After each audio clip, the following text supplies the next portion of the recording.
Hey y'all, and welcome to this week's From the Vault episode from the Magdalen House podcast. We are a 501c3 nonprofit organization based in Dallas, Texas, and known affectionately by many as Maggies. Every first and third Wednesday, we bring you a new release.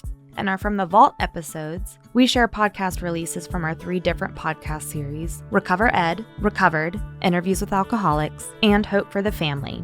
Our podcasts aim to connect, inspire, and educate alcoholics, loved ones, and the community to the Magdalen House and the services we offer. We are so glad that you're here. Thanks for listening.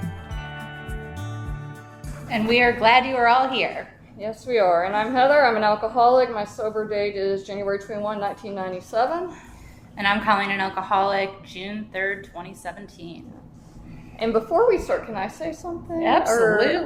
So I just want you to know, guys, when I get to come here, and when I say that I get to be here, because you guys helped me get to be sober today. And so I don't know that y'all get quite as much out of it. I hope y'all get something out of it for us being here, but I get so much from being here. So I just, before we even start, and so I don't forget, I just want to say I'm grateful for you guys being here and for letting me be here. And that really is what this is about today. Absolutely. All right. If you have questions, there's a thing on here that says questions and answers. Now, here's the thing is, it says in the book, it says we know but a little. And the thing is I don't know everything. And when you guys ask questions, if I don't know something, I get to go look it up and I get to learn a little bit more. So if you have questions, you have comments, you want to add to this, I feel like that the learning experience, we all do it together, right? So if you have something to add, feel free to add it. If you have experience in it, feel free to share your experience. And if you have a question about it, I'll do my best, or I will Google it later and bring it back to you next time.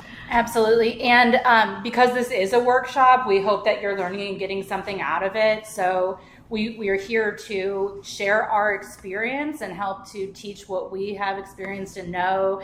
You know, I'm a student of this work, so I've studied it, I've had sponsor direction, all these things. So I would love to share with you what I have, but questions are definitely welcome. And if I have experience in it, I will share that with you guys. So, or like Heather said, we'll all learn together. We're just going to kick it off with what the book says, because that's our source, right? So this is a textbook that we study. Lots of good information. So I'm starting at the foreword to the first edition, and that's on XII. And it says here in the foreword, we, which is the first 100 of Alcoholics Anonymous, are more than 100 men and women who have recovered from a seemingly hopeless state of mind and body. To show others precisely how we have recovered is the main purpose of this book. For them, we hope these pages will be so convincing that no further authentication will be necessary. We think this account of our experiences will help everyone to better understand the alcoholic. Many do not comprehend that the alcoholic is a very sick person.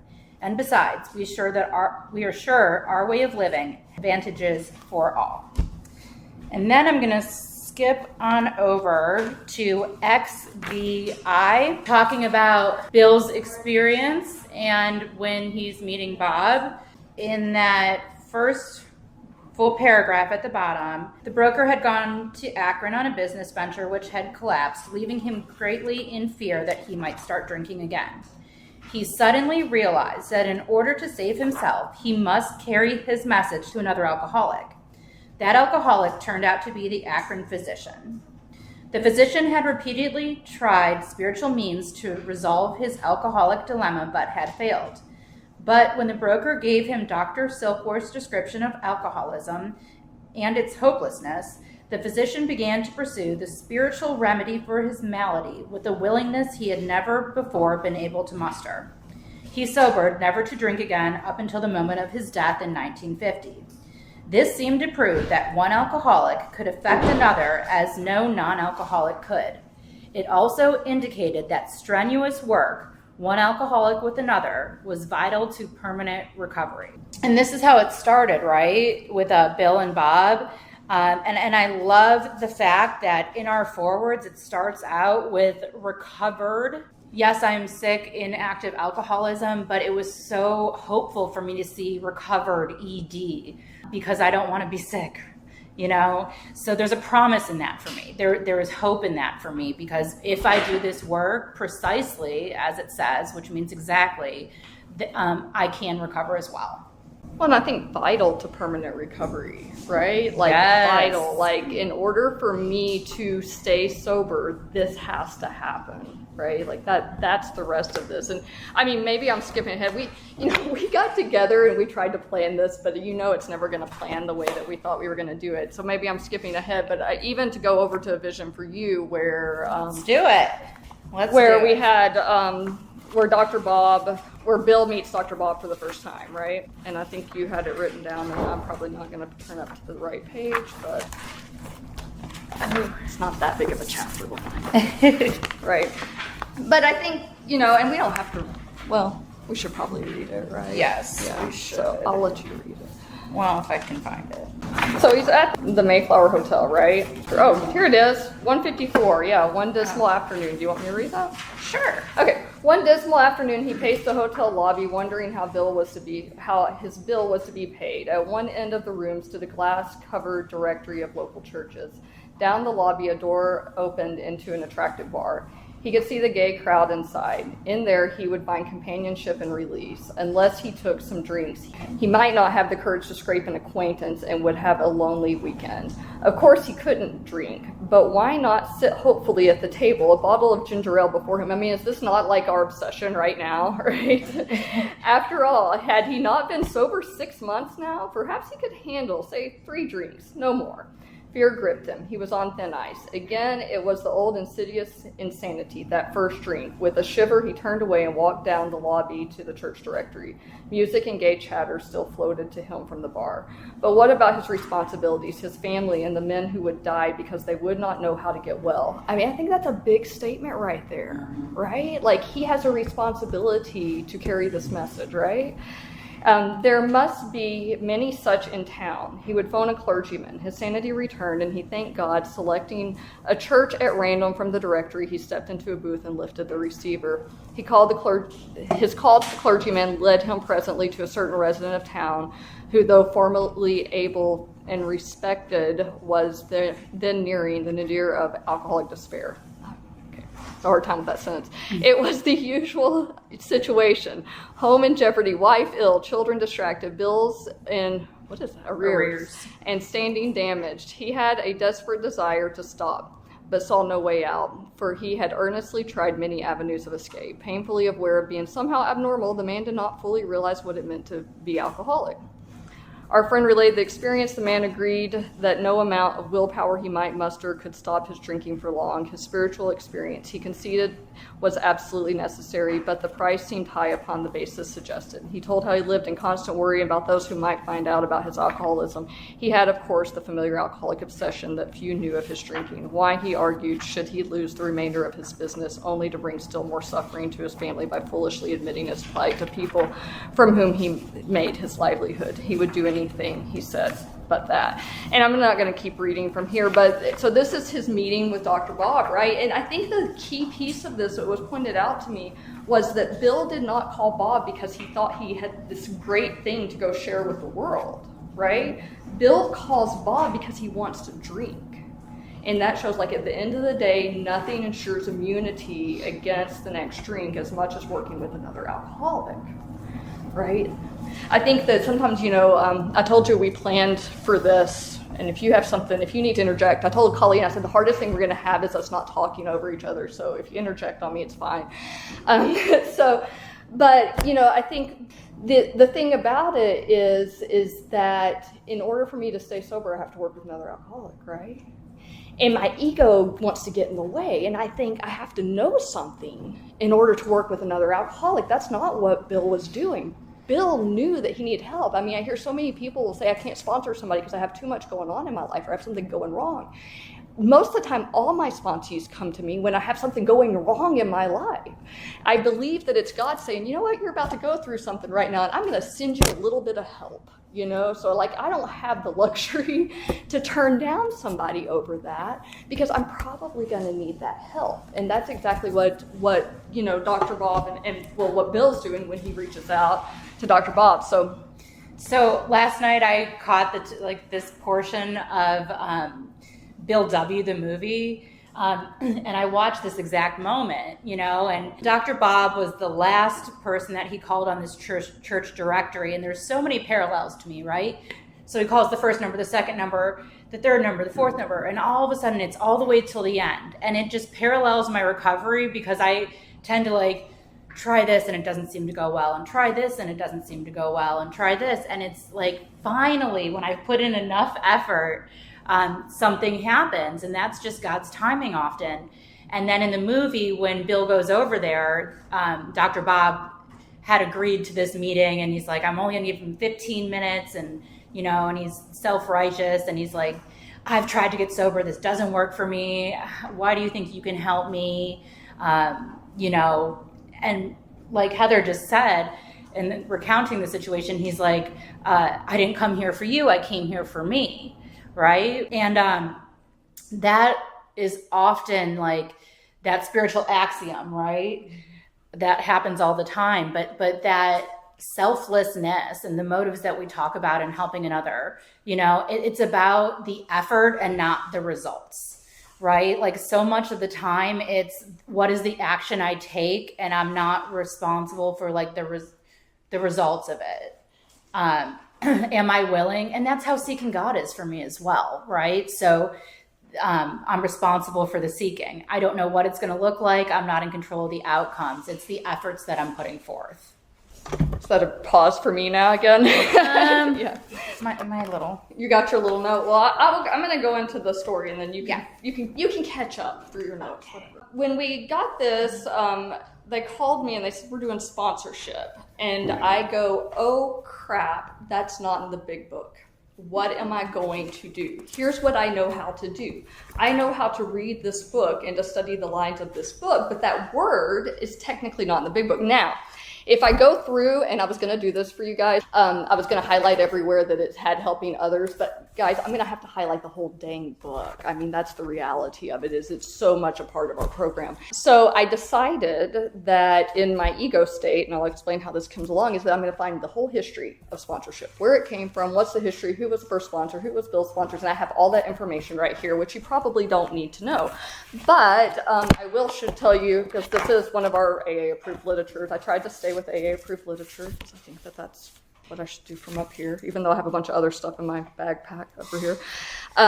So this is the best thing I could find on it. It says the earliest days of AA in terms of sponsor was not the AA jargon. Then a few hospitals in Akron, Ohio, and New York began to accept alcoholics under the diagnosis as patients. If a sober AA member would agree to sponsor, that's in quotes, the sick man or woman, the sponsor took the patient to the hospital, visited him or her regularly, was present when the patient was discharged, and took the patient home and then to an AA meeting. At the meeting, the sponsor introduced the newcomer to other happily non-drinking alcoholics.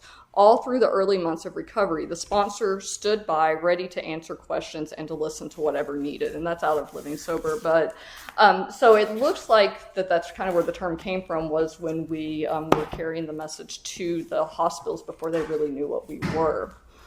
So, and then I looked up a whole lot of other stuff. So here's the reason I say that y'all probably don't want all this information. So Tuesday night, I'm in my car, I just left a meeting, and I'm sitting there, and I have done so much research, and I'm so proud of you for watching Bill W. That's not like she's researching, right? We want to make sure we know what we're saying when we get up here, because my ego gets in the way, and I want you guys to think I'm smart. That's the reality, right? And I'm sitting in my car, and I'm thinking, I have done everything to, I have every history book made, right? Pamphlets.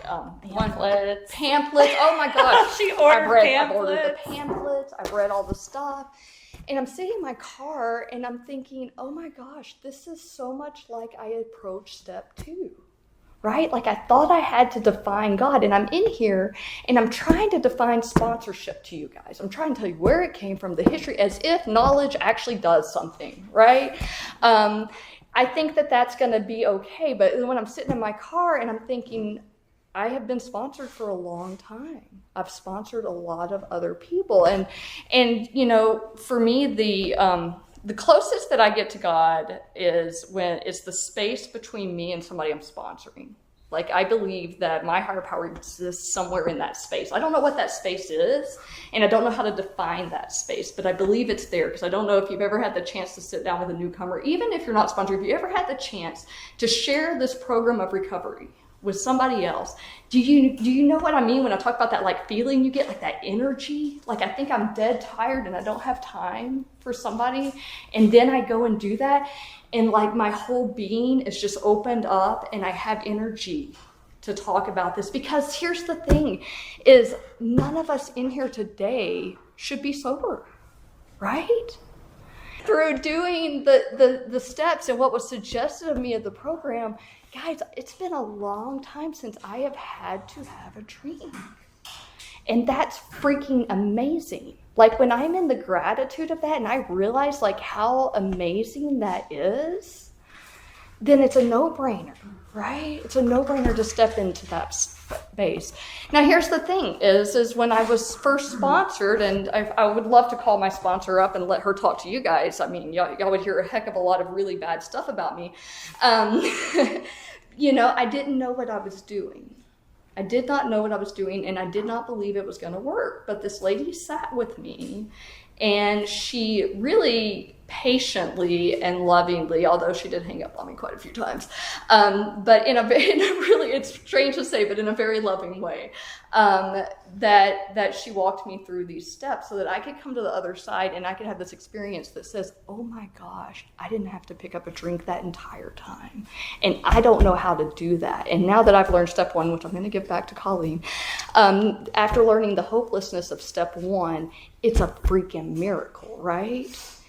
And here's the thing, no bit of this definition and this history, even though it's so interesting and it does make it come alive, and I encourage everybody to read all the stuff, but none of that can define and explain that relationship and what happened, because honestly, guys, I can't define it and explain it. I just know it did. So I'm going to give it back to you now. Okay. So I've had a variety of experiences with sponsoring, but also in being sponsored, right? I believe wholeheartedly in this book, but I'll say that I've been on the receiving end of a lot of sponsors who have made stuff up, right? I had this one sponsor when I was in California who like asked me these 3 or 4 questions, and one of them was like, and she made a contract, and it had like all 4 of the questions. And at the end, it was like, and I agreed to carry this message to other alcoholics, and I had to sign my name, right? And I think that it was for like emphasis and like commitment and things like that. But that's not at all what this is about, right? Like, I'm an alcoholic. The thing is like, my very nature is that I don't want to be told what to do, right? So the people who wrote this book were so absolutely brilliant in saying that they're suggestions, right? Now, the principles and codes of conduct for me are ideals. But, you know, having been sponsored in ways, and I loosely define it as like sponsored by fear, right? Like, do this or else. You know, like, I believe that the indispensables, honesty, open-mindedness, and willingness, are that indispensable. But what this is suggestive. So I just went on a little tangent there. But so I say that to say, like, our book is meant to be suggestive only, right? And like, sponsors sponsor out of our experience this text and make suggestions. So I've also got into sponsoring situations with people who were really, really excited about the work and who were like, okay, I've done 1 and 2, let's start on step 3, you know, like sponsees who are just like super eager. And I think that I have seen that be a disservice to them, because if we're not very clear on our allergy, our mind and our body, all of the foundation work in step 1, when things get rough, we have nothing to rely on. We have to rely on that first step experience and admit to our innermost self. So that's the first part of being a sponsor, right? Is to qualify the person. And that's where I always begin. Even if somebody comes to me and says, I have 3 years sober and I need to go back through the work, we're going to get into that first step and really define what it is. Like, what does my alcoholism look like? What are the parts that are affected? What does my mind and body look like? And all of those things, right? So we're going to flip over to 24. So we'll read those little italics. The fact is that most alcoholics, for reasons yet obscure, have lost the power of choice in drink. Our so-called willpower becomes practically non-existent. We are unable at certain times to bring into our consciousness with sufficient force the memory of the suffering and humiliation of even a week or a month ago. We are without defense against the first drink, right? Flip over to page 22. So on 22 and 23, we're going to let's look at the top of 23 first, actually. So it says that the main problem of the alcoholic centers in his mind rather than in his body. If you ask him why he started on the last bender, the chances are he will offer you one or any one of 100 alibis. So that's talking about our mind. It centers in our mind, right? And then over on 22, the paragraph beginning with perhaps there will never be a full answer to these questions. Opinions vary considerably as to why the alcoholic reacts differently from normal people. We are not sure why. Once a certain point is reached, little can be done for him. We cannot answer the riddle. We know that while the alcoholic keeps away from drink, he may do for months or years, he reacts much like other men. We are equally positive that once he takes any alcohol, whatever, into his system, something happens, both in the bodily and mentally sense, which make it virtually impossible for him to stop. So I know that I kind of jumped all over there, but if the main problem centers in the mind, right, does my sponsee have sufficient evidence to support that, right? And we look at, once they take the alcohol into their body, do they have a power of choice, right? So I like to sit down with somebody and start to go over and ask the question, does your experience confirm what this book is saying, right? It's in my mind, it's in my body, I have lost the power of choice, and then we're out defense against that first drink, right? So if that's my mind, then I have to qualify the body as well, right? So my favorite, it's in the Roman numerals as 28. So XXV, I, if you have the 4th edition. Now we're going to be talking about the allergy. So what the allergy looks like is, so we talked about mind, right? So mind is characterized by that mental obsession. It's all I think about. I can't not think about it. It's constantly the thought. Then we go to the body. So the body is characterized by the phenomenon of craving. Once I introduce it into my body, I have this allergy, which is the abnormal reaction to it, right? The allergy with alcohol looks very different than an allergy to, let's say, a bee sting, because if I get the bee sting, I'm going to avoid being around bees for the rest of my life as much as possible. If I have the allergy in regards to alcoholism, in combination with the mental part, my mind is going to tell me that I want it or need it. I'm obsessed with it, right? So the result of the allergy with alcoholism is the phenomenon of craving. The allergic reaction is I want more. So on the top of 28, it says, we believe and so suggested a few years ago that the action of alcohol on these chronic alcoholics is a manifestation of an allergy, that the phenomenon of craving is limited to this class and never occurs in the average temperate drinker. These allergic types can never safely use alcohol in any form at all, and once having formed the habit and found they cannot break it, once having lost their self-confidence, their reliance upon things human, their problems pile up on them and become astonishingly difficult to solve. So I asked my sponsee, is this true for you? Is this your experience, right? And then we go to the bottom paragraph there, and this is the summation of the two, in my opinion, and describes our cycle. So it says, men and women drink essentially because they like the effect produced by alcohol. The sensation is so elusive that while they admit it is injurious, they cannot after a time differentiate the true from the false. To them, their alcoholic life seems the only normal one.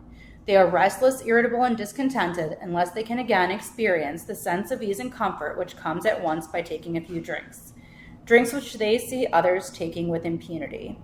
After they have succumbed to the desire again, as so many do, and the phenomenon of craving develops, They pass through the well-known stages of a spree, emerging remorseful, with a firm resolution not to drink again. This is repeated over and over, and unless this person can experience an entire psychic change, there is very little hope of his recovery. I want to talk about where it says differentiate the true from the false. That's pretty important to me. When I talk about the true from the false, for me, what is the truth? What is the result of my drinking? Other people have called it consequences. So what's the truth? When I drink, I end up with wrecked cars, hurt friends, losing money, broken relationships, detox, jail, increase the list, right? So that's the truth for me. That's the true result of my drinking. And what is the false? The false are the lies that I begin to tell myself to make it okay to drink again. My brain will deceive me. I'll get into the delusion and I'll say, I'm only going to drink at home in my bed. It'll be okay, right? So this is the alcoholic cycle. And for me, it is so important to have a sponsor who knows me well, because that person is going to help me sort out the true from the false, right? When my thinking starts to go awry and I'm communicating and talking and writing a nightly and checking in with my sponsor and doing these things, they're able to point out to me like, hey, like, what did you mean by this? You know, and show me where my thinking is getting a little funky. Question for you. So, John, you might need to get into this, but as you're qualifying a person, if you find the person cannot, either to your satisfaction or theirs, answer both of those questions, what do you do? We have a few more things. Okay. Working with others. Yeah, well, we have the alcoholic test, right? So we have, if when you honestly want to, you cannot quit entirely, right? Leave it alone for a year. Working with others outlines it really well about page 90, and really what you were talking about is actually also on page 90. But, you know, it gives us a lot, the thing I love about this chapter is we are attraction, right? I am not trying to pull you in. I do want you to get my way of life because it's amazing. And that really is what I'm trying to say, right? But if somebody does not want this or does not think that they need this, then, I mean, it tells us, even has at one point they should go on another spree or something. I mean, it's pretty straightforward. I mean, I'm not going to sit there and tell somebody, go drink, go try it out. I'm going to say, hey, this is the life that I found. I love this life. My life got better when I didn't think it could, and I believe it can happen for you if you're willing to do this. But if you aren't, then I'll be here. That's what I always tell people, like, you'll find me in a meeting on this night. This is where I always am. What were you going to say? Right. So it talks about in working with others, it talks about find out all you can about your prospect, right? And then it's tell him your experience. Tell him that, you were doomed and you were hopeless. And the hopelessness of alcoholism as it is. And actually in 92, it says, tell him how baffled you were, how you finally learned that you were sick. Give him an account of the struggles you made to stop. Show him the mental twist which leads to the first drink of a spree. We suggest you do this as we have done in the chapter on alcoholism. If he is alcoholic, he will understand you at once. He will match your mental inconsistencies with his own. If you are satisfied that he is a real alcoholic, begin to dwell on the hopeless feature of the malady. Show him from your own experience how the queer mental condition surrounding that first drink prevents normal functioning of the willpower, right? And then say, like the end of that paragraph, but insist that he is severely afflicted, there may be little chance he can recover by himself. Continue to speak of alcoholism as an illness, a fatal malady. Talk about the conditions of body and mind which accompany it. Explain that many are doomed who never realize their predicament. But the thing is like, I'm not convincing anybody that they should work this program. I'm convincing them that I was sick and this worked for me. Well, it says right here, it says, and be careful not to brand him as an alcoholic. Let him draw his own conclusion. If he sticks to the idea that he can still control his drinking, tell him that he possibly can if he's not too alcoholic, but insist, and that's what you just read, if he's afflicted, right? So, as Paula, again, I don't want to function as I track, but like that line, if you're convinced he's a real alcoholic, so that's kind of the question. What if you're talking to someone and you're like, I don't really think this person's an alcoholic? I mean, do you just keep going through the steps, or what do you do there? No, I mean, if you don't, so it's self-diagnosed, but if you're not convinced, have them talk to somebody else. If you don't feel like it's appropriate, there's tons of other people to sponsor. That's my opinion. Yeah, I would work with anybody that was willing to work the steps. At the end of the day, like, I get help from working the steps with anyone. So, but I think if they're not a real alcoholic, I don't know. Maybe they would do all the steps. I don't know. And sometimes people get into the work and then figure it out, right? I'll say that I've had a first step experience sober. Because I'm not to judge anybody's bottom or anybody's internal condition. They get to discover that through this work. But there have been times when my character defects and my malady and have shown up, and those are the most, like, really hard on myself times, right? When I see my alcoholism destroying my life sober because I can't be honest, I'm mean to people, just the defects are controlling my life, right? Like, I want everybody to be able to recover from that. Spiritual malady is manifested in other ways than just alcoholism, right? That's why there are other 12-step programs for food, for sex, for these other things, right? So spiritual malady can be resolved through this work. I don't know if I'm to judge anybody's alcoholic plight. And I think, one of the things that, and it talks kind of about in working with others is at the end of the day, like, I may be the only big book that they get a chance to see, right? And so at the end of the day, the one thing that I don't want to do is to give somebody a bad taste for Alcoholics Anonymous. Like, that's my number one, is if you need to go back out, and I really hope you don't, like, that's kind of my thing, but if that's where you need to go, I want you to know that when you come back, like, I want you here. Like, I don't care 10, 20 years. I actually, since I got sober really young, so one of my best friends came in 20 years later. I got to see him in a meeting, which was really cool, but my thing is I don't want to push anybody out. Like, this program's amazing. I know I keep saying that, but it really is.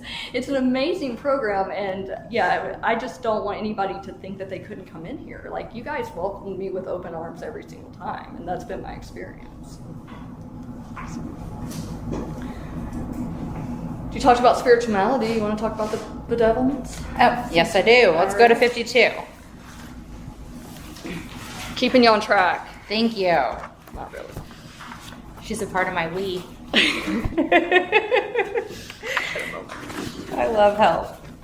Okay, so these are considered, or the slang for this is the bedevilments. So on 52 in the middle of the page, the paragraph begins, we had to ask ourselves. So it says, we had to ask ourselves why we shouldn't apply to our human problems the same readiness to change our point of view. We were having trouble with personal relationships. We couldn't control our emotional natures. We were a prey to misery and depression. We couldn't make a living. We had a feeling of uselessness. We were full of fear. We were unhappy. We couldn't seem to be of real help to other people. So we turn them all into questions, right? Do you have problems with personal relationships? Can you control your emotional nature? Are you full of fear? Are you unhappy? And these are the indicators, right? I'm sick. These things are telling me I am sick. And these are things that I would love to change. And these things change for me through doing this work, right? Other ways that it shows up in this bedevilments for me are like depression, anxiety, unsatisfied, self-hatred, restless, irritable, and discontent, hopeless, guilty. I have all of these things which are blocking me from being of real use to other people and to my higher power. And you plain word some of this stuff, right? When you're talking Yes. with them. I mean, I think that's one of the other things is like when I'm not like, I mean, I do read out of the book because, I mean, it's the book, right? It's amazing. But, you know, when I'm going through the allergy or I'm going through the mental obsession, I mean, some of that stuff's a little wordy, and it sounds like, I mean, it's our jargon. Like, I know what it means today, but I know what it means today because somebody sat down with me and explained what that means. And so, and I want to bring that up because, like I always say, I was raised in Alcoholics Anonymous. I've been here for a long time. And so I don't always realize that the words that I use are like a foreign language to the person that I'm working with. So I'm going to sit down and I'm going to be like, dude, when you're out drinking, you find that you think you're going to have one and then you end up being out all night, you know, and do you, when you think you're going to stop, do you actually stop? Like, I'm going to ask things like that. And so when I get to this, I'm going to be like, so how's your family? Like, what's going on? You know, you've been depressed? Oh, okay. You know, and so what we're doing is we're starting to see some of this stuff. And then I will probably, for me, and I don't know if you do it like this, then I'll bring it back to the book. Oh, well, look right here. It says a prey to misery. Cool. Okay, what else do we have? You know, and so we kind of take it as a language back and forth. Mm-hmm. And I'm so glad you brought that up because that's a crucial mistake that I think that I've made. It's like, oh, well, they're not describing it like I know. So I have to be really attentive and search for like their experience, right? I do get so used to our language and like people oftentimes, I know when I came in, I didn't know what my feelings were.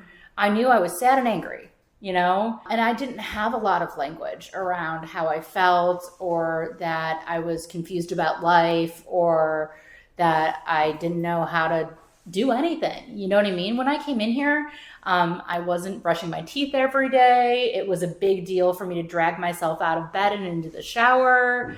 You know, I wouldn't return a phone call for 4 or 5 days. Like I really was failing at life, you know? And the thing is that the alcohol, I mean, I had been so marinated in alcohol for so long that my functioning was very low. So I have to be like considerate of that and be reminding myself like these people are very sick people.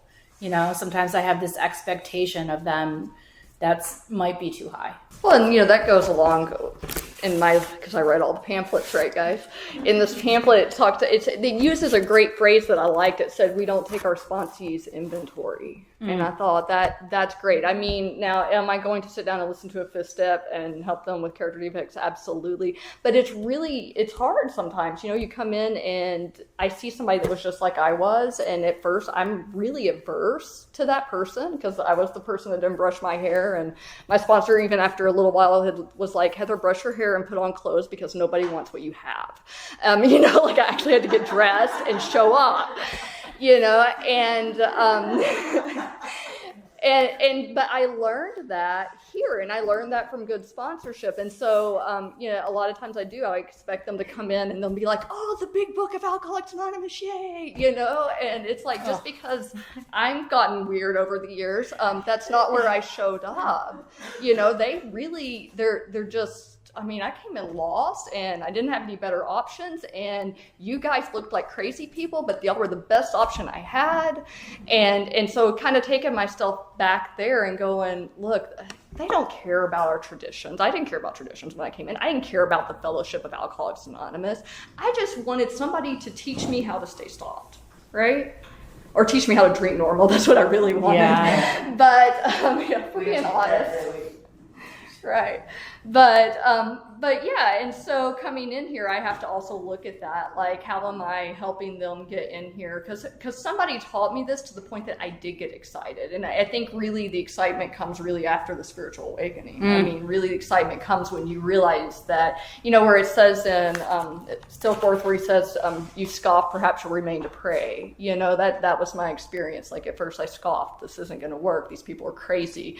I had no better option. So what do you have, right? And then I 100%, there's very few things I can say, probably nothing else I can say I 100% believe in, but I 100% believe in what's written in this book and the program Alcoholics Anonymous.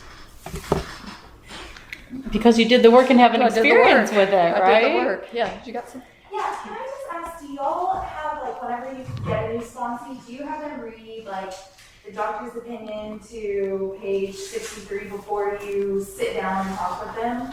Bet we do it differently. What do you do? I'll tell you what I do. So I think that this is really hard language. I think that it is impossible to understand on your own, especially with my description of how we, like the state that we're in when we come in. I'm a sit down with and read line by line with my sponsees. You know what I mean? It's way more conversational. I refer to the book. When I'm qualifying them, I will go through and read pieces with them. I never have asked somebody to read this book without me and then come to me if they've decided that it applies to them. I don't think that they understand it. You know? I guess like I meant just like, for instance, like what if, okay, here's another question. Mm-hmm. What if you like somebody at a treatment center versus just like an AA, Mm-hmm. like if they're already in like a place like studying the book, still you would want to just sit down and go through stuff like to start off 1, 2, 3 for sure. Absolutely. Okay. Because I don't know if they're understanding it the way that I am or if they are being taught something different than I'm explaining. You know, if I'm qualifying them, I need to know where they're at.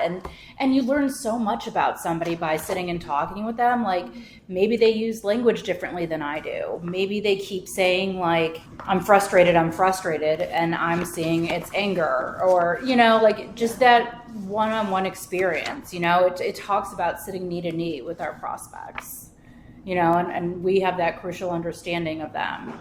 And for me, it's a spiritual experience. There's such a human connection piece of it that I find so crucial.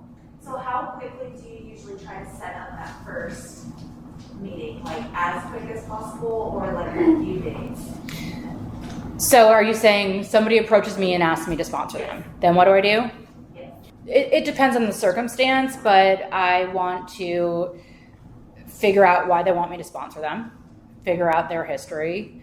Maybe it's call me that night or call me tomorrow once you've prayed on it. But I still think that they're blocked at that point if they haven't gotten through the work. So I'm going to have them call me to set up an appointment if they're still considering working with me. And that's kind of a commitment gauge. Like, are they serious about it? Are they going to follow through? And I set up a first appointment in the next day or two.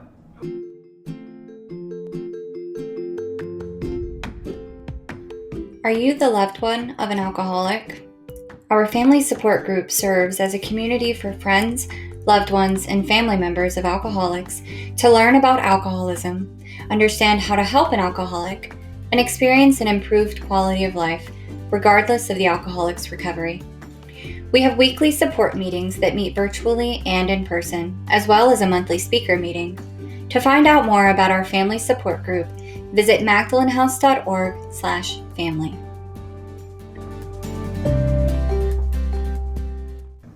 So I made an assumption. I do the same thing. I read word for word of the book. But I will tell you on page 96, it says when it talks about coming to make your second visit, it says he has read this volume and says he's prepared to go through the 12 steps of a program of recovery. So some people do have them read the book first. My sponsor went line by line with me when we sat down together. So that's why I do it that way. But there is that as well. Because I don't think there's like a one way to do that. Absolutely. And I do agree with Colleen on, I do believe it's a spiritual experience. And so I don't, and this goes in the traditions, I don't think you can get paid. You can't get paid spiritually and monetarily at the same time, right? So when they're in a treatment center, they're paying monetarily. So what I'm doing is spiritual work. So if they're doing it with a therapist in a treatment center, then I don't know that they're getting the spiritual experience that you're going to get with a sponsor and somebody who's just showing up on behalf of Alcoholics Anonymous. Yes, ma'am. Just a little extra added to that would be what I will do when I have a sponsee when they approach me. I will, depending on where they're at, if they're at Magnus or if they're just someone in another sober living house, if he's not to call me, I will tell them what I want you to go ahead and start reading this chapter, Doctor's Opinion. I go, but when we meet, we're going to reread it. Mm-hmm. And we're going to go over it line by line. That's what I was thinking about. Yeah, absolutely. Yeah, because I agree. If someone would have just told me to read a page, because my sponsor had to go line for line, and then she had to turn it upside down and backwards for me to understand it up here. Mm-hmm. At that time in my life. Trying to run the book. So I just wanted to make sure Yeah, absolutely.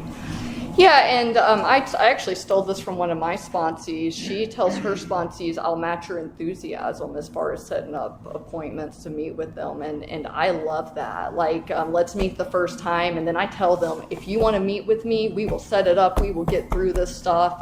But I'm not going to chase somebody down to do the work. That does not mean I do not call my sponsees. I do call my sponsees, but I'm not going to chase them down. So I've had some girls who get like, they're just, and y'all had them right? Like the model sponsee, I was not that, but the one that comes in and they want to read and they want to do it and they're ready and like, it's like, can you say no to that? Absolutely not. Like, I'm going to make time for that. That's awesome. But then I also have had the ones who like, they're there and they're, they're kind of dragging their feet and I'm still going to call and check on them. The excitement's not there. Maybe they didn't understand the hopelessness of their situation, whatever it is. So I'm going to do my best, but I'm not going to be like, we're going to sit down and do the whole thing. So I'm not going to drag somebody through reading this that doesn't want to read this. Mm-hmm.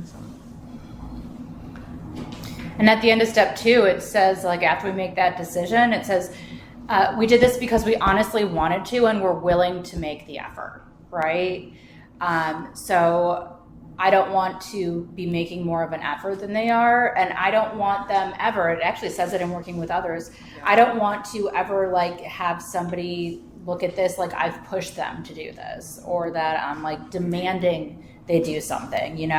I will tell you guys that this is how my sponsor has taught me. I had a sponsee that was kind of not holding up commitments that she made. I'll call you tomorrow at 5. I'll call you tomorrow at 3, and she wasn't following through with her commitments. And there comes a point, whether it be a week or 3 weeks, when I find it necessary to tell somebody like, hey, like, I don't know, like, what's going on with you? Like, are you still into doing this work? Are you not? At some point I have to say, like, at this point, we are not working together because you're not doing the work or making the effort. So like, when you're ready to start the work again, let me know, because I don't want to give the impression to somebody that they're being sponsored if they're not. I might be going down the road too fast. Do you guys ever, I know where I was at once before and stuff like that, where sponsors fire their sponsees. And that is the saddest thing ever. But tell me more, what did you? You want me to do it or you? I'm just going to say one thing. I don't believe that's very spiritual. Oh, wow. Okay. The word fired. Okay.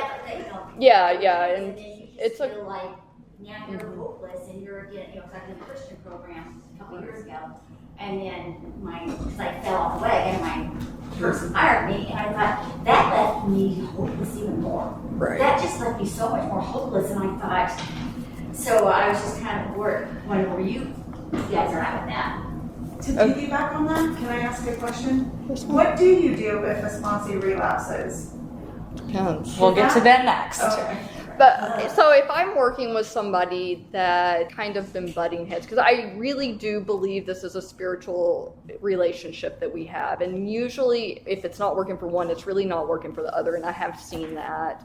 I try to shy away from the word fire. I know that's common language in our program, or have heard it a lot, but I have met with people where they're not capable of learning, I think, or I'm not capable of teaching them in a way that they can learn that is helping them. And in that case, I would go to them and I would say it just like that, like, either the fact that you're not taking my suggestions and this is the best I have, which I've done it like that before, or in this situation where, for whatever reason, they're just not learning it the way I'm saying it. And then I could suggest somebody else. I think that's the nicer way. I'm not going to say I've always been the nicest at doing it. I haven't been perfect about doing it. But I do believe that if you're at that, if you're not taking the suggestions, my sponsor here, I'll give you what my sponsor does, is if she gives me a suggestion and I don't take it, I'm not allowed to call her with that same problem again. So until I've either found a solution, so I can call her with the solution, I can go get something else, or I can call her after I've tried that if it doesn't work. She's given me the option if it doesn't work, but I've never called her and told her it didn't work.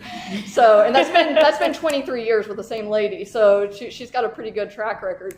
But if I don't want to take her suggestion, I don't have to. I just can't keep going back and being like, oh, that guy's such a jerk. Well, why are you still dating him? He's such a jerk, and I'm calling back over and over and over again. She's tired of hearing it. She's like, I've given you a solution. That's the best I've got.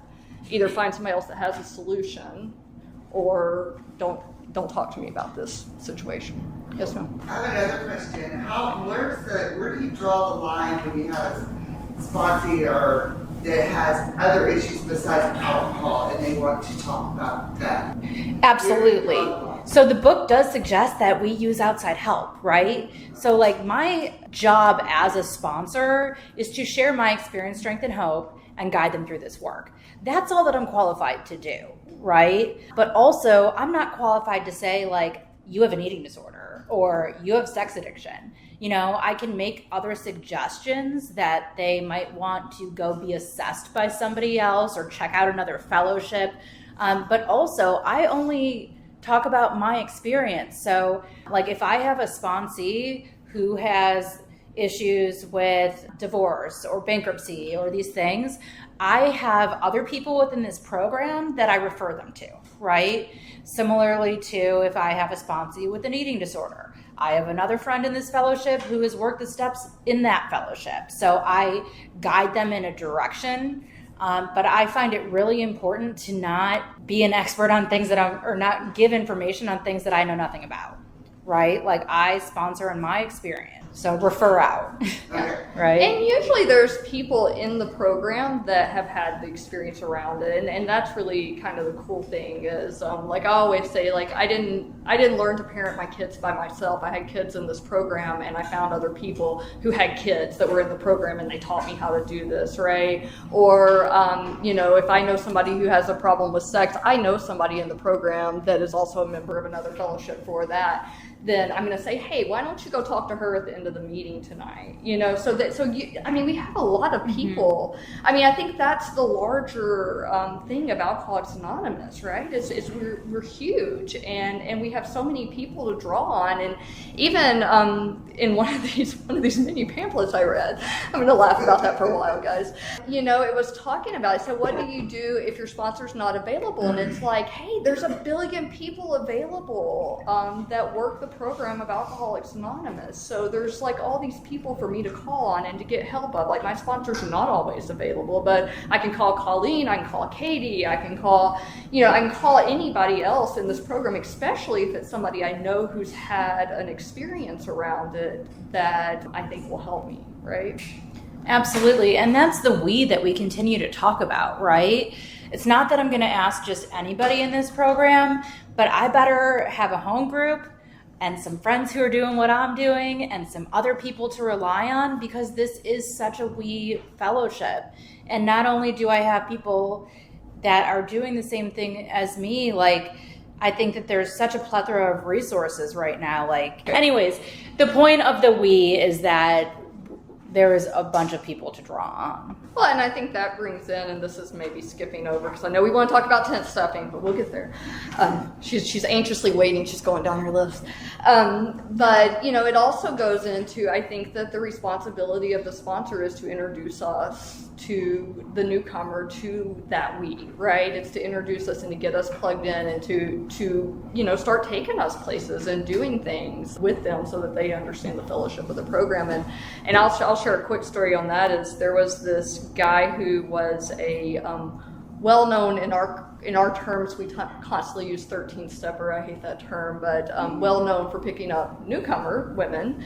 But he grabbed a bunch of newcomer women. He carried us around all these meetings, introduced us to a whole lot of stuff. And I remember my grand sponsor one time, I had said to her, I said, I can't believe that guy's like that, when something happened. And she said, yeah, but he introduced you to a lot of people. And I thought, yeah, but you guys should have introduced us to a lot of people. And I think that that's my responsibility, especially as a woman or any person in 12-step recovery, is now I'm taking those newcomers. It shouldn't be left to some guy that's going to try to hit on them. It shouldn't be left to somebody else. It really kind of goes back to that I am responsible, right? I'm responsible when anyone anywhere reaches out. The hand of AA is there, and for that I'm responsible. To our little pledge we have, that I'm responsible also to get them plugged in. And then another one on that is at one point, a bunch of my friends kind of fell off from my A group, and this was just a couple of years ago, and I was meeting with an old-timer friend who'd moved and came back, and I was like, yeah, we don't go out to coffee anymore, all my friends are gone. I mean, some moved on, some relapsed, and she looked at me and she said, Heather,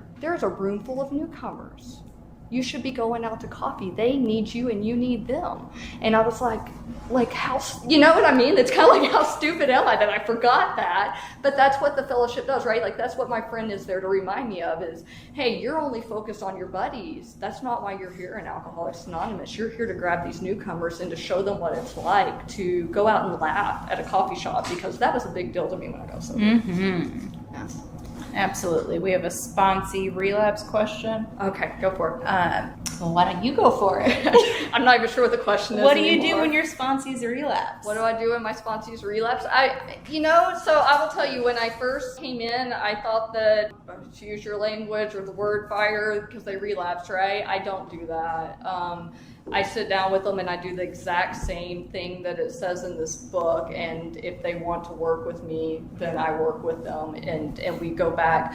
Because, one of the things is if I haven't spent enough time on step one, I think, and qualifying and the hopelessness of my state, then I feel like relapse is kind of inevitable. And I don't always know. And I'm looking at you because I don't know the answer to this. I don't always know if that's a failure on my part as a sponsor, so I'm going to try that again and see where we're at. Or if that is that, this person needed another experience, right? I'm not gonna sit here and say that I know that somebody needs another experience. I keep applying for God and I haven't gotten that job yet, so I'm not gonna do that. But I will walk them through and the qualification again and see if they want to work. And I mean, really, the question is are you ready to quit for good, right? Are you willing to go to any links? That's in the book. And are they willing to do that? And if they're not, then I may say, why don't you go try to work with so-and-so? Why don't you go see if this person? You check on them while they're active. That's what it's, yeah. Oh, that's a good What question. do you do when they're actively drinking? Okay, so I'll get there. So because I am a chronic relapser, and I hate that I use that term, but because I restarted this program so many times, I always continue to work with somebody if I requalify them and they're willing, right? It is so important that this is an internally motivated situation. So, and I feel like my heart just goes out to the person who goes out again, because there's a reason. So when they come back and they have a day or two sober, I also go back through how that happened, right? Because suddenly the thought crossed my mind, or all of a sudden I thought whiskey and milk was a great idea. It's what happened in your mind that led to that picking up again, right? Because we have to figure it out. If we don't look back and assess how we got to picking up again, we have nowhere to start. So I always go back through that and help them to figure out what happened in their experience. When they're out drinking, do I check on them? I do. I absolutely do. And I see if they're open and receptive to it. And I reassure them that I'm here for you when you are ready. I want to know that you're okay. I am not judging you. I've been through this myself, because I think that my message is also of love, that there is a solution and I'm going to love you no matter what. Now, are there sometimes boundaries that need to be in place? Do I need to protect myself and my safety? Yes. So there's a balance between boundaries and love. I'm not answering the phone at 3 a.m. listening to you drunk rant. Definitely not. But I think there is absolutely nothing wrong with shooting a text of like thinking about you, or let me know when you're ready. Now also I'm not going to enable an active drunk, but if there's a dire situation, I think that I prey on those things often, like how can I be helpful and not enable? Can I ask another question? Of course. Or do you want me just to let you No, go? come on. So I hear about 12-step calls. Mm-hmm. Does that have anything to do with that? So I'll tell you about the last 2 or 3 12-step calls I've been on. So the way that the book talks about it, it's wait till there's a period. Like if the man needs to go on a spree, let him go on a spree. And if there is a lucid interval when they're desperate, call on him then, right? I think that the idea of a 12-step call, go ahead. Oh, I was just going to say I never let them burn my mattress or, it's on page 97 is what I was pointing at. But there's like this sweet spot, right? And I think that we've all been there, and it might be the moment before you called Maggie's or the moment before you went to bed and just said like, I can't do this anymore, and there's these points of desperation, which like may not be ready yet, but we know we need to do something, and we just have that little bit of energy to put forth and like, I want to get sober, right? That's when the 12-step call is important. Yes. When do you suggest going back to Maggie's at that point? Or do you Like suggest help, like coming back to Maggie's detox. if they have a relapse, right? Mm-hmm. So what are they asking? Are they calling you drunk and asking for help? Are they calling and asking For money? Yeah, right? Like, hey, I'm on the side of the street and I don't have bus fare. Can I come stay at your house? That's very different from I'm suffering from alcoholism and I'm ready to do something about it. It just depends on where they're at. I never want to pick up somebody hammered and throw them in a detox if they haven't asked for it, What exactly are you referring to, this 12-step call? Like someone just like calling you and asking you for 12 steps? What are the 12 steps? Or like what exactly is that? Like, okay, so helplessness and they're calling you for somewhere to stay? Like what is it? So it can be okay, so what is it actually? A 12-step call is us helping somebody who wants to get sober, right? So someone random, not like your sponsor or sponsee? It can come in a variety of ways, right? Like sometimes there's night watch and you're answering the phone for night watch, which is AA's central office call line. And somebody calls the call line and they're looking for help, right?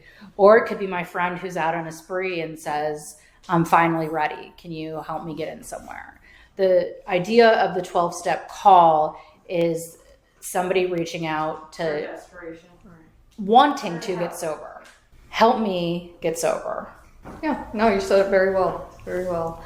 Yeah, and I think, I had one recently, and it was a family member had called me and they wanted me to show up and basically like ambush their daughter. and I told them, because we are like, I'm not ambushing somebody in this program. We have a great way of life. I just have to show them that, right? And I would love to sit down with this girl. So I said, can I just have her phone number? I called her, I've texted her. I said, hey, I would love to sit down and talk to you when you're ready. And I left it at that. And now I can go back, and it talks about it and working with others. Now I can go back and check on the family and help them be okay in the fact that this person isn't ready yet. But I'm not gonna like show up at her house, jump out of the bushes and be like, you're sober now, come with me, and drag her to Maggie's, right? What I want her to see, and hopefully if I do get to sit down with her, is what I hope to convey is, hey, I was as hopeless as you were at some point. I'm gonna share some of those stories as outlined in working with others. And then I'm gonna explain allergy, mental obsession, and then I'm going to do what a lady did for me. And this is what the lady that did a 12-step call on me. She said, you're selfish, you're self-centered, you have no meaning in your life, but I have a place you can go, right? That's really what she said. And she wasn't even one in the program. But that's the other piece, right? Is like, yes, here's this alcoholic torture life. And if you want it, I'm sorry. I think it sucks. I don't want anybody to have to live like that. But I have recovered. I have the ability to help others, and I have a place you can do that too, right? And that's what I'm going to offer. Mm-hmm. Yes. Do you ever get involved with the family? I heard you say that. Is that a big no-no, or only if they ask? It has to the family. So we talked about this, or more so, I more talked and gave a lot of my opinions. I think the nature of accessibility to this program has changed since this book was written. The book gives very specific direction of how to be helpful to the family and guide them toward a spiritual life. I, more often than not, do not have contact with a family member. I tend to find people coming to me more so on their own basis, wanting to get sober. I do have a friend who said, a guy who I'm friends with, hey, my friend's daughter is in treatment, can I give them your number, right?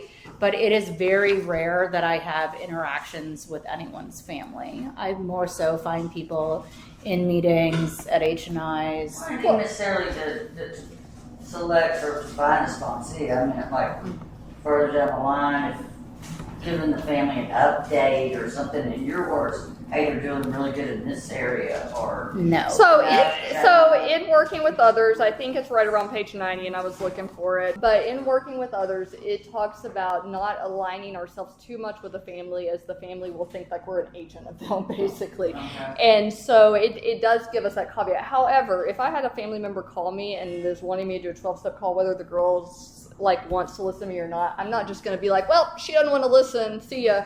You know, what I'm going to do is mention Al-Anon, tell them that they have a program, and tell them that I'm still available when she gets ready, right? Like, I'm just not going to leave them hanging. Yeah. And there is a whole, and, you know, when you have families that are super interested, we have an entire program that works with families really well, you know? So as much as I may even give out a name of like an Al-Anon sponsor or something like that, my experience has been is when I've taken on, I sponsored a 16-year-old once, so I felt like I had to meet with the family a little bit just so they wouldn't think I was weird sitting down with their kid.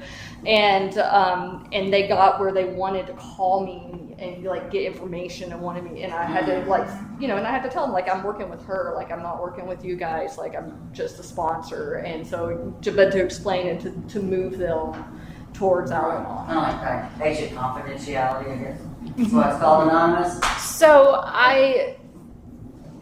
my friend always calls it a closed mouth friend, right? So I believe that the relationship I have with my sponsee is complete confidentiality unless they're going to harm themselves or others, right? I am establishing trust, and I'm a closed mouth friend. Like, I'm going to hold their deep, dark secrets, right? And I am unwilling to compromise that. Because that's what I have in my sponsor, you know, like my sponsor, non-judgmental, always loving, gives me hard truth, but like I trust her implicitly to keep all of my things confidential. If my sponsee would say like, hey, my mom's really worried, can you just tell her that we're working together? I would never talk to a family member without my sponsee asking me, requesting me, or being well aware of it. You know, that's just my personal take on it. Keep going then.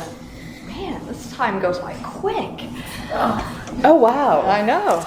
Well, let's go into practicing the principles, 10th stepping, and then we'll see what we can end with. Okay. We got time. Do we? What about? Okay, do the home group. You want to do? No. I'm anything you want. Anything you want.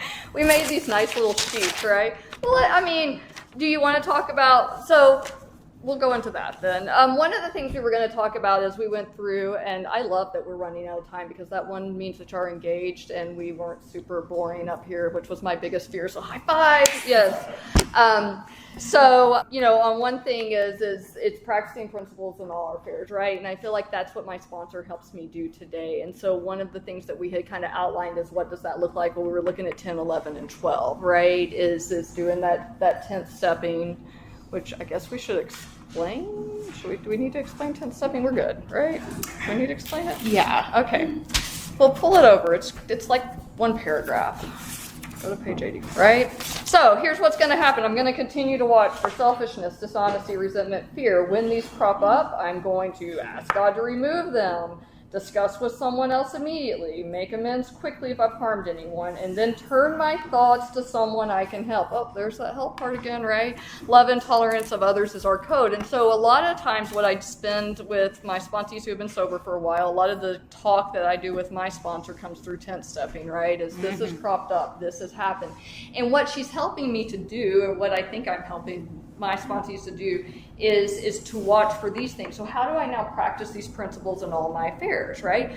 I look real good inside the front of a meeting at Maggie's house. I'm going to tell you how I was the perfect sponsor and how I've never fired anyone and how I've, whatever it is.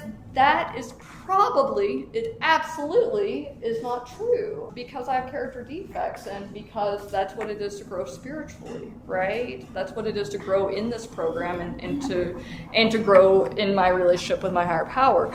So that's what my sponsor and I are going to do, right? And so she's going to tell me, oh, wait, So you were in the meeting talking about love and service. Okay, so how did you show up at Christmas dinner last year? How did you show up when your kids got home and they were yelling at each other last night? How did you show up when the people at work didn't do what you thought they were supposed to do that day, right?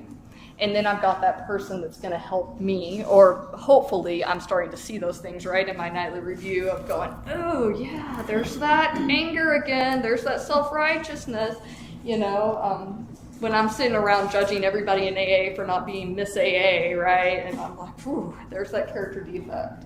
Absolutely. And like Heather just said, that's like most of my communication with my sponsor nowadays is doing that 10-step in the nightly review. And the 10-step is steps 4 through 9 kind of all rolled up into one. So when things come up and my character defects are kicking my butt, I call my sponsor, we identify them, right? And I've gone to God, I've asked God to remove it, and then I identify character defects and ask God to remove those, because that's how I stay in good standings with God, the people about me, and myself. I'm cleaning up the damage that I'm doing as I go along, and my sponsor is there to help me do that. So my sponsor knows me so well because we've just done a 5th step together. We talk often. She sees my nightly reviews. So when I'm doing those 10 steps with her, we have this intimate relationship where she can show me how my defects of character are getting in the way of my usefulness to God and the people about me. And that's how I'm staying in clean spiritual standing with everybody. We want to go into the meeting? You want to skip ahead? Where do you want to go to? Well, let's do this. Okay. Well, actually, there's 2 things. If we're going to read a couple things out of here, the first one I would really at least like to acknowledge, which we didn't write on our thing, but I want to do it now, Colleen, so if you'll feel okay me, is in the first page of working with others, it has, and they call it the 12th step promise, and I have already skipped over the page, so did you pull it up yet? Just flipping around over here. All of us. Yeah. Oh, okay. my God. It's the second paragraph, and it says right here, life will take on new meaning, to watch people recover, to see them help others, to watch loneliness vanish, to see a fellowship grow up about you, to have a host of friends. This is an experience you must not miss. We know you will not want to miss it. Frequent contact with newcomers and with each other is the bright spot of our lives. Yes. And I'm going to tell you guys, one of my pet peeves is when people say, I'm not ready to sponsor, or I don't think I need to sponsor. Like, guys, like, read this book. I don't have an option not to sponsor, okay? I don't have an option not to be of service. And you had I want to add one more thing in there. So at the end of 89, this is amazing. So, because of your own drinking experience, you can be uniquely useful to other alcoholics. So cooperate, never criticize. To be helpful is our only aim. And that helpfulness is a really huge spiritual principle for me, especially when working with others. Right. And then the other one I wanted, because we're running out of time, is I want to go over to Dr. Bob's Nightmare. It's on page 180, and Katie will laugh when I say this, but I love Dr. Bob. He's amazing. Yeah. Makes me want to watch it. So at the bottom of 180, it says, I spend a great deal of time passing on what I learned to others who want and need it badly. I do it for 4 reasons. 1, a sense of duty. 2, it's a pleasure. 3, because in doing so, I'm paying my debt to the man who took time to pass it on me. And 4, because every time I do so, I take a little more insurance for myself against a possible slip. And here's the thing, guys, and I'll probably get teary right here, is when it says number 3, because in doing so, I'm paying my debt to the man who took it time to pass it on to me. The person that gave me this recovery, I can never pay back. Ever. Like my life. And I'm not saying it's wonderful, like things don't happen, but you look at where I was and where I get to be today, like I could sponsor every single person that comes into Alcoholics Anonymous for the rest of my life, and I will never pay that back. This is just but 1 penny in this huge thing, guys. Like, we have to be here. My sponsor always told me, she said, don't tell me you're grateful, show me you're grateful. right? Gratitude to action. How do I show I'm grateful for Alcoholics Anonymous? I get to show up at things like this. How do I show I'm grateful for my recovery? I answer the phone when a sponsee calls. How do I show I'm grateful when I don't have a sponsee? Guess what? I used to empty ashtrays. We set up chairs. We clean our groups. We do what we can for this program because nothing is enough to give it back to what I've got. Absolutely. There's my soapbox. No, and I feel the exact same way. You know, there's a few crucial women in my life who have taken me to a detox, or the lady who got me to Texas. You know, I was down and out and desperate and hurting, and I did not want to pick up the phone. I did not want to ask for help. And all I had to say was like, I'm bad off and I want to do something about it. And I mean, when I tell you, this woman came to the $40 motel, picked me up, called my dad who got me a plane ticket, packed my luggage for me. I mean, I was hammered, I was sad and miserable and on the brink of like not wanting to be here anymore, you know, and I picked up the phone and this woman showed up. And that's only one time. I mean, that was the last time, so it's important to me, but like I have a few crucial women in my life who I am indebted to. And I know that they were doing God's work and I know that they were doing the work of this program, but how could I not be responsible, or how could I not want to, or be motivated by those things that they did for me to turn around and do the same for someone else? You know, it's such a beautiful thing. And I'm telling you, like, I cannot wait for everyone in this room to be able to hear somebody's fifth step and to sit across and see somebody in so much pain and say, like, I've done that too. I've felt that way. I've been there and I don't feel like that anymore. You know, this program has changed my life. You will not feel like that in the future. So, I mean, it's just an absolutely beautiful experience. Close it up there. Okay, ladies. Are we not going to read? Can we read 164? They don't have it at the let's do it. And I just want to say thank you for allowing us to come today.